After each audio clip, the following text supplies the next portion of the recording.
So this presentation is on the next component of the SIOP model, review and assessment. So the background to this is that there are many aspects that impact the achievement and language development of English language learners. And a lot of those are included in the instructional features of the SIOP model. We know that effective SIOP teachers consider the context of the classroom when they're planning opportunities to review and assess student comprehension of those language and content concepts. And so students will eventually reach independence in application. That's the idea, is that by carefully planning these opportunities and allowing students to not just like demonstrate their understanding, but then allowing you to review and continue to assess, that students will then be able to apply all of these skills totally on their own. With ongoing assessment throughout a lesson, teachers are able to ascertain who's ready to move on and who needs further reteaching or review or practice. And so I think the most important part of that is that the assessment is happening throughout a lesson. It shouldn't just be something that happens at the end, although it can happen at the end also. But during a lesson, those observations, those informal types of assessment, that's where you're getting information on whether students need reteaching or more review or whether they've mastered it. So the classroom context and the review and assessment component. So this is how it really does apply to our classroom then. When considering the classroom content while you plan for review and assessment, you want to think about those students who are performing well and those students who are also struggling. So there could be a mismatch between the classroom context and the academic and language needs of students. Students are more likely to achieve an instructional match when a classroom is data-driven, offers culturally responsive instruction that's typically guided by review and assessment. And so there's no real way to know if there's a mismatch or not unless teachers are assessing and reviewing within the classroom. The following questions can help you locate possible areas of match and mismatch between your students and the classroom context. And just as a side note, schools that use this RTI approach, this response to intervention approach, which we'll be talking about a little bit more next week, schools who use that are this whole part of it, these questions even, could work as part of the progress monitoring that you would do on certain students. So, is there a match between the student and the classroom context? If so, what needs to be continued if there is this positive match? If there's a mismatch between the student and the classroom context, and then if there is a mismatch, what could create a better match for the student? How can you tell whether the changes you're making are achieving a closer match for the student in question? And so when we're asking these questions, we're thinking, are our students able to access this information? Are they getting this information? And if not, what needs to be done? What sort of assistance has demonstrated already to be really helpful? And so as you really carefully thinking about what could the student what does the student need always to access the information, or are they good to go? When review and assessment are linked to instruction that targets the lesson's content and language objectives, so we always want to remember those objectives guide everything, it's easier then to answer these questions because you're clearly linking your objectives to the instruction and then also to the review and assessment. And so these questions are easier to answer when that's the case. Both formative and summative assessments of students' progress provide information about whether it's appropriate to move on or whether you need to stop and reteach and review the information. So historically, educators have blurred this line between assessment and evaluation. Oftentimes we use them interchangeably. I'm guilty of doing it for sure. Evaluation used to refer to both formative and summative assessments. But when we're thinking about both of these terms, there is a differentiation. So assessment is really just gathering and synthesizing of information concerning students' learning. It's you giving quizzes or tests or these exit tickets so that you're gathering information. Did they learn? Did they not learn? That sort of thing. Evaluation, though, is making judgments about student learning. So it really is after the assessment has happened that you're stepping back and you're making a judgment based on all of the gathering you've already done. So both processes can be viewed as progressive. Assessment should happen first, and then when you're sitting there with all of that information from the assessment process, then you evaluate. Informal assessment is like an umbrella term also. So we know that this assessment measures these assessment, I should say, measures are used by teachers to gather data about their students' academic and language performance. But within this umbrella term, there are other qualities of effective classroom assessment. So there are also authentic assessments, multidimensional assessments, and multiple indicator assessments. So they all fall under this informal assessment. So informal assessment involves on-the-spot, ongoing opportunities for determining the extent to which students are learning content, right? So this is the type of assessment that's occurring throughout a class period for sure. There are teacher observations. They can be anecdotal reports where you're afterwards kind of jotting down what you noticed, what you witnessed. You're reporting anything that might have happened. It could be teacher to student and student to student conversations. It could be quick writes, brainstorming, and then other tasks that occur within regular instruction that typically aren't intended to be graded or evaluated, but this is just what's happening and also what you can use as data.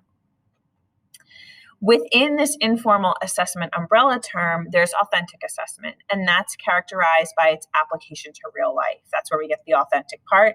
So students for this type of assessment are typically engaged in meaningful tasks that take place in real life contexts. Then there's multidimensional assessment, and this is part of authentic assessment because teachers use different ways of determining student performance. So it could be written pieces, student and parent interviews, video clips, observations, creative work and art, discussions, oral group responses, performances, portfolios, that sort of thing. Multiple indicator assessment then are specific evidences that students complete that are related to the lesson's content and language objectives. So providing a teacher with several ways of looking at student language proficiency and content knowledge. So the reason why these three fall under informal assessment is because they're done within the context of the classroom typically, and they're also ways to provide the teacher feedback. Is the student progressing towards the content or language objective? Are they learning? Do they need more review? Do I need to go back and go over anything? And so that's the type of information you're getting from these assessments. What makes them different from summative is that summative would be something that's at the end. We're moving on after this point. And so really, these are the assessments that are happening before you get to some sort of summative assessment. You want to make sure that you've already managed this before they're getting to like an end of unit quiz or test or whatever it may be. Formal assessment can also be formative or summative, but this is typically where we have standardized and norm references. So it's ranking student scores in comparison to a norm group of students. It could also be criterion reference. So this is measuring students' performance as compared to a set of academic skills or academic objectives. So these types of assessments are generally used by schools and districts to look at academic trends over time, to identify subgroups of students who are performing really, really well or who are underperforming. And we know that English learners are at a particular disadvantage with these types of assessments because these standardized tests often assume that every test taker is an English speaker or is English proficient. And so as teachers, we need to explicitly teach and model and provide practice with the general academic words that we went over when we were discussing vocabulary, because those are the types of words that are typically used on these standardized test questions. Unfortunately, there's typically no way around the standardized test, especially because many of our state tests are standardized. And so we just have to try to prepare our English language learners as best as possible, familiarize them with the language, and then hopefully that helps them. But we know they're already going to be at a disadvantage. And so we have to at least come to terms with that and hope that in time that changes. But this is the unfortunate reality at the moment. So review of key vocabulary. During class, English learners receive typically 20 to 30 minutes or more of input in a new language, right? So if you're an English learner and you're sitting in a class, on average, it's 20 to 30 minutes that they're getting of constantly new language and new information. So during this time, they're devoting a lot of energy trying to figure out this basic level of understanding. And because they're doing so much work trying to just understand information from this from these 20 to 30 minutes, they're less able then to evaluate which information and which vocabulary is really important to remember. And this is why we want to differentiate. This is why we want to scaffold, is because if they're trying to remember every single thing that they're taking in and trying to understand it, it's, they're not sure at that moment. They're just trying to stay afloat. They're not sure, what do I need to remember from this, and what is not so important. So as teachers, we need to take time to review the key vocabulary and key concepts throughout a lesson, and also maybe as a wrap up or as a closing to our lesson. The number of exposures students need to internalize new words and it depends from source to source, but it's a lot regardless. So it starts at over 40 exposures and then all the way up to 160 in some sources. That means that students need to see these words and use these words and hear these words over and over and over again if they're going to internalize them and be able to use them. So it's important to use words in a lot of different ways throughout a lesson. If it's a key vocabulary term for a lesson, you want to make sure that we're posting it somewhere, we're using it, we're asking the students to use it so that it does, become part of their own vocabulary. So ways that we can do this could be using analogies, the process of relating newly learned words to other words in the same structure and the same pattern, point out multiple meanings. And oftentimes there's, like multiple meanings for these words in different contexts. So if you take a look at the example, product could be used to describe a laundry product or something we would use to clean our laundry, but it could also be the product of 25 and 4. And so you want to make sure that we're explaining the different meanings of these words so they understand which context to use them in. We could also point out synonyms and antonyms. And so there are 4-corner charts. If you just Google, if you're not familiar with this, if you Google 4-corner chart vocabulary, you'll get a ton of different ideas. But it's this idea that we're picking out the synonyms, the antonyms, a picture sometimes so that students can begin to understand this word a little bit better. We could draw students' attention to how words are used in different contexts and how that differs from other cultures and other languages. So a discussion of the human reproduction system, for example, is probably appropriate in a science class, but this isn't a conversation you want to have at a family gathering. And that's important for some English language learners, for some students, maybe in general. It's important to kind of clarify that. The repetition of academic words and terms also has benefits to students. It builds familiarity, confidence, and also their English proficiency if they are English language learners. And then some sort of final vocabulary review is also beneficial at the conclusion of a lesson. Oftentimes, this can be built into some sort of final, exit ticket or closure, so it's not totally on its own. The same kind of idea applies to key concepts. So it's essential that English language learners have key content concepts reviewed both during the lesson and at the end of the lesson. So if you're thinking of the fact that we include content objectives and language objectives, we're doing the same thing with our review throughout our lessons with each of these different concepts. So understanding should be scaffolded when you stop during a lesson and briefly summarize key content concepts. One of the great benefits to having posted the objectives around the room or on the board is that as a teacher, you can refer to them during a lesson, and it also makes it much easier to stay on track. And then students can begin to distinguish between contributions that may or may not be appropriate. We talked about how English language learners are trying to decipher, is this information important? Do I need to remember it? Is it not so important? By having those objectives posted somewhere, they can then start to say, like, well, this is the same type of language that's in that content objective. I need to remember this. So they can start to realize how those are connected as well. Having a final review also helps English language learners assess their own understanding and clarify their misconceptions. So this is a real higher order thinking type of skill where once our English language learners start getting used to how, everything works, how these language objectives are connected, they can start taking a look at their own understanding of the content and start deciding, like, did I get this? Did I not get this? Should I ask for help? And that's really important if you're going to be a lifelong learner moving forward. So ways that we can review key concepts. There are tons of end of lesson review techniques. I just included some of them here.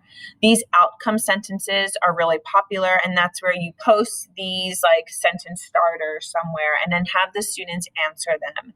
And you would collect that and take a look at it. I wonder, blank, I discovered, I still want to know, I learned, I still don't know, I still have a question about, and something I will remember is.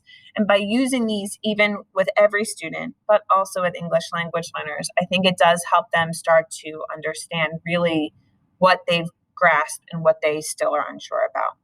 You could have students summarize with partners, and then you could also list key points on some sort of interactive whiteboard. That could also be used as notes later on. If it is interactive, you could then like send it to students. Or we always want to keep in mind, though, with any of these, our student responses to a review can guide a teacher's decisions about what to do next. So this is one of those moments where we're collecting this information, and then we really have to decide, do we need to continue teaching at this point? Does it seem like most, our students have a handle on it? But this is where we then make our next call as a teacher. So the other thing to keep in mind is that regular feedback should be provided to students. And this is important for all students, right? I think all students benefit from this, but because our focus here is English language learners, especially this group, and especially when it has to do with language. But we want to make sure that our feedback always supports and validates. So the most important way to encourage student interaction and participation throughout a lesson is by being supportive and validating students when they are interacting and participating and engaging meaningfully. So constantly encouraging them in that sort of way. We also want to make sure our feedback is specific and academically oriented. So English learners and students who struggle need very specific academic feedback. And for some, it's typically best if it's given privately. By just saying like, good job, way to go, that's not specific enough. What specifically did they do a good job with here? And what are you most proud of? So make sure it's very specific and it's tied back to academics in some sort of way. It should also focus on both content and language. So by doing this, you're reinforcing this idea that you're not just the content area teacher, but also language is important too, and you're helping them with that. It also encourages students to use increasingly sophisticated words. It forces them, it serves as a reminder, and then forces or encourages, I guess I should have used, encourages them to want to continue being mindful of their language in your class, that this is also a focus in your class. So they'll continue to use sophisticated words, phrases, sentences by modeling their use in your teaching and during those teacher and student conversations. Feedback should also include modeling. So you want to dedicate time to teaching and practicing, whether it's pronunciation or sentence structure. If it's science and they're doing a lab, like model how that lab report should look. But you want to make sure there's an explicit focus on form, and that makes more of a difference than teacher corrected sort of restatement. Feedback should also include paraphrasing. So if you know that some students are only able to respond to questions in 1 or 2 words, you can extend their responses in complete sentences. So taking those 1 or 2 words they're able to offer you and placing that within a sentence, especially when you are speaking with them individually, that certainly works. But also if they're sharing in small groups or with a class, it not only includes them in the class, but then you're offering that feedback, like let's now take this word and try to put a sentence around it. You could also, and I'm not that you could also, but feedback should also include facial expressions and body language. So a nod, a smile of support, pat on the shoulder, some sort of encouraging look, that can take away that fear of speaking aloud. It lowers that affective filter, and students will maybe feel more comfortable continuing that sort of, behavior. And that helps with the development of their English language. Feedback can be provided by students for each other also. So if you're building these opportunities within your class, partners or groups can discuss among themselves. They can give feedback on both language production and also content.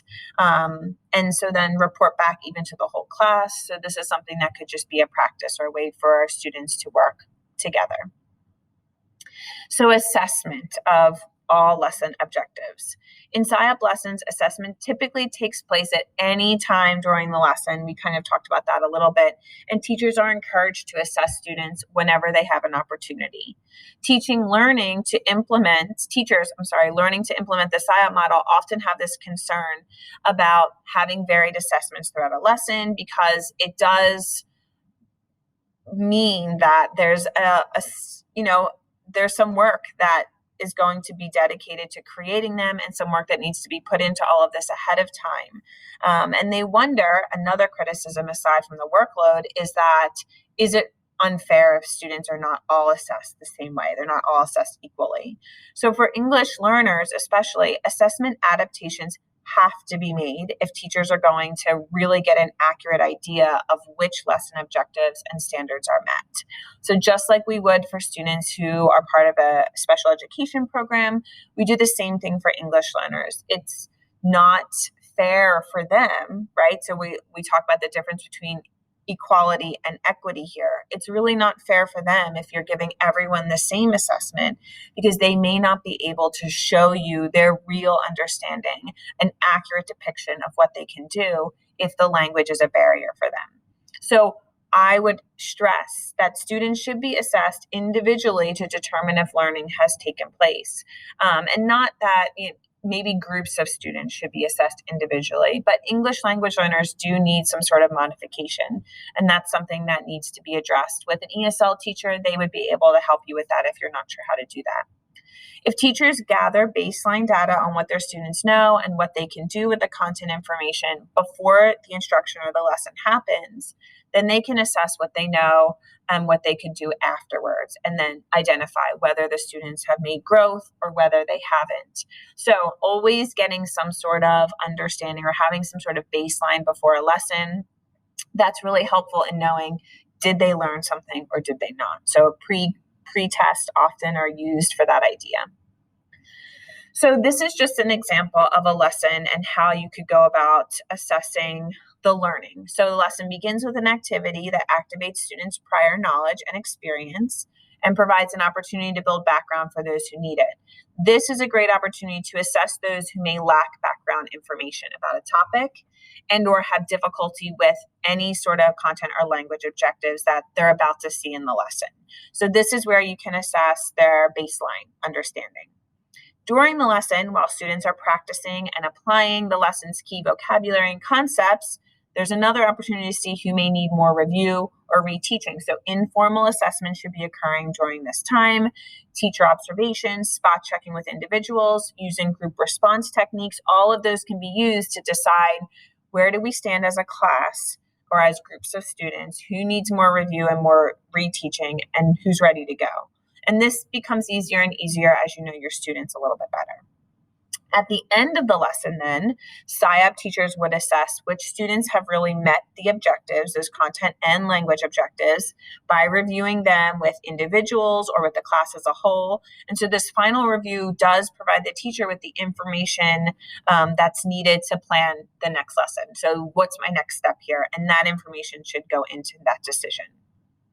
So in summary, we want to the review and assessment, this component, are integrated processes. So it's essential for all students, but they are critical to the success of English language learners especially. Informal assessment is attentive to the classroom context, should be authentic, multidimensional, and should include multiple indicators of student performance. Effective SciUp teachers carefully plan for review and informal assessment of key vocabulary throughout a lesson, but also at its conclusion. And then formal assessments, like standardized tests, require that students understand and apply content knowledge on tests that have these very high stakes attached to them. So it's important to teach and review those cross-curricular process and function words that we discussed when we were going over vocabulary. At the conclusion of a SciUp lesson, teachers assess the degree to which students have met their objectives, both content and language. And it's most important that review and assessment guide teaching and reteaching. inform decision making, lead to supportive and academic feedback, and provide for fair, comprehensive judgments about student performance. So it's really from this review and from this assessment of your student understanding that you can then decide who needs a reteaching of this information, where do I go next with my lessons, what kind of feedback should I be giving these students. All of that stems back to this one component, which makes it really crucial, I think.